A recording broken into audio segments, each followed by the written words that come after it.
യോഹന്നാൻ അധ്യായം 10.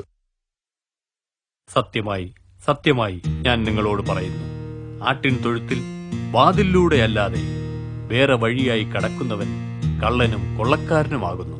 വാതിലിലൂടെ പ്രവേശിക്കുന്നവൻ ആടുകളുടെ ഇടയനാണ്. കാവൽക്കാരൻ അവനുവേണ്ടി വാതിൽ തുറന്നു കൊടുക്കുന്നു. ആടുകൾ അവന്റെ ശബ്ദം കേൾക്കുന്നു.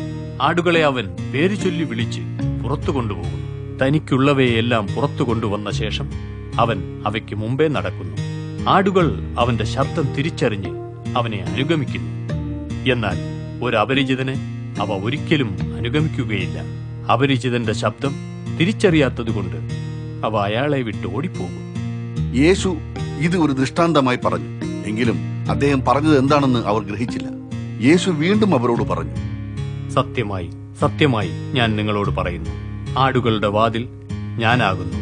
എനിക്ക് മുമ്പ് വന്നവരെല്ലാം കള്ളന്മാരും കൊള്ളക്കാരുമായിരുന്നു. ആടുകൾ അവരെ ശ്രദ്ധിച്ചില്ല. ഞാൻ വാതിലാകുന്നു. എന്നിലൂടെ കടക്കുന്നവൻ രക്ഷപ്പെടും. അവൻ അകത്തു വരികയും പുറത്തു പോവുകയും മേച്ചിൽ കണ്ടെത്തുകയും ചെയ്യും. മോഷ്ടിക്കുവാനും കൊല്ലുവാനും മുടിക്കുവാനുമാണ് കള്ളൻ വരുന്നത്. എന്നാൽ അവർക്ക് ജീവൻ ഉണ്ടാകുവാനും അത് സമൃദ്ധിയായി ഉണ്ടാകുവാനും അത്രേ ഞാൻ വന്നിരിക്കുന്നത്. ഞാൻ നല്ല ഇടയൻ. നല്ല ഇടയൻ ആടുകൾക്ക് വേണ്ടി തന്റെ ജീവനെ കൊടുക്കുന്നു.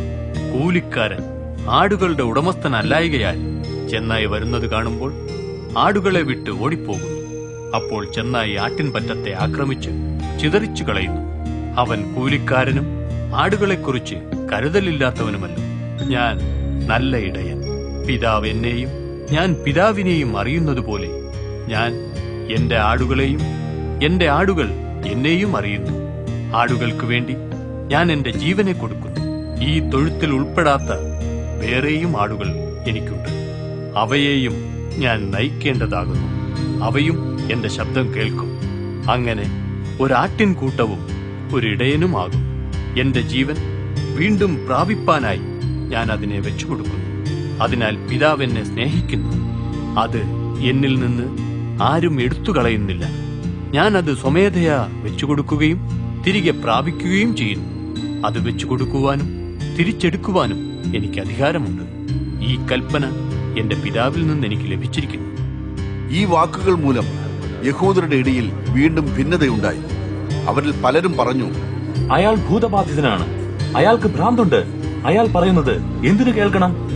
എന്നാൽ മറ്റുള്ളവർ പറഞ്ഞു, ഇത് ഭൂതം ബാധിച്ചവന്റെ വാക്കുകളല്ല. അന്ധന് കാഴ്ച നൽകുവാൻ ഭൂതത്തിന് കഴിയുമോ?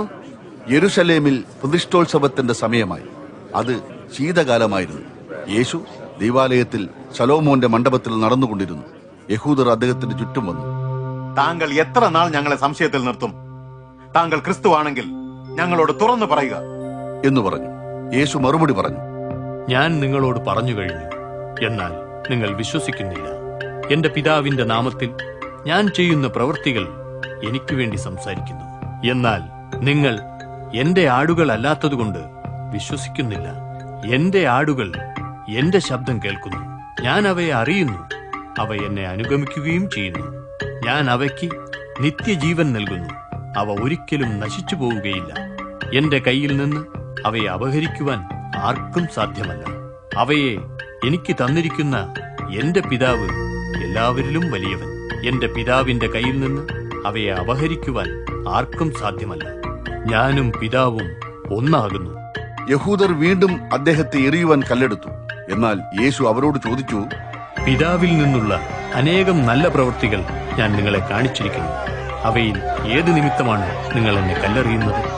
യഹൂദർ മറുപടി പറഞ്ഞു, അവ ഒന്നും കൊണ്ടല്ല. പിന്നെയോ കേവലം മനുഷ്യനായ നീ ദൈവമാണെന്ന് അവകാശപ്പെട്ട് ദൈവദൂഷണം പറയുന്നത് കൊണ്ടാണ് ഞങ്ങൾ നിന്നെ കല്ലെറിയുന്നത്. യേശു അവരോട് ഉത്തരം പറഞ്ഞു, നിങ്ങൾ ദേവന്മാരാകുന്നു എന്ന് ഞാൻ പറഞ്ഞു എന്ന് നിങ്ങളുടെ ന്യായപ്രമാണത്തിൽ എഴുതിയിട്ടില്ലേ? ദൈവവചനം ലഭിച്ചവരെ അവിടുന്ന് ദേവന്മാർ എന്ന് വിളിച്ചുവെങ്കിൽ തിരുവചനം ലംഘിക്കപ്പെടരുതല്ലോ. പിതാവ് തന്റെ സ്വന്തമായി വേർതിരിച്ച് ലോകത്തിലേക്ക് അയച്ചവനെപ്പറ്റി എന്താണ് പറയേണ്ടത്? ഞാൻ ദൈവത്തിന്റെ പുത്രൻ എന്ന് പറഞ്ഞതുകൊണ്ട് നിങ്ങൾ എന്റെ മേൽ എന്തിന് ദൈവദൂഷണം ആരോപിക്കുന്നു? ഞാൻ എന്റെ പിതാവിന്റെ പ്രവൃത്തികൾ ചെയ്യുന്നില്ലെങ്കിൽ എന്നെ നിങ്ങൾ വിശ്വസിക്കണ്ട. എന്നാൽ ഞാൻ അവ പ്രവർത്തിക്കുന്നെങ്കിൽ നിങ്ങൾ എന്നെ വിശ്വസിക്കുന്നില്ലെങ്കിൽ പോലും എന്റെ പ്രവൃത്തികൾ വിശ്വസിക്കൂ.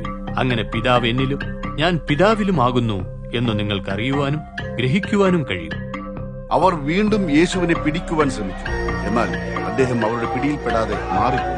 അനന്തരം യേശു യോർദാന്റെ മറുകരയിൽ യോഹന്നാൻ ആദ്യം സ്നാനം കഴിപ്പിച്ചുകൊണ്ടിരുന്ന സ്ഥലത്ത് തിരിച്ചെത്തി അവിടെ പാർത്തു. ധാരാളം പേർ അദ്ദേഹത്തിന്റെ അടുക്കൽ വന്നു. യോഹന്നാൻ അടയാളം ഒന്നും ചെയ്തിട്ടില്ലെങ്കിലും അദ്ദേഹം യേശുവിനെ കുറിച്ച് പറഞ്ഞിട്ടുള്ളതെല്ലാം സത്യം തന്നെയെന്ന് അവർ പറഞ്ഞു. അവിടെ പലരും യേശുവിൽ വിശ്വസിച്ചു.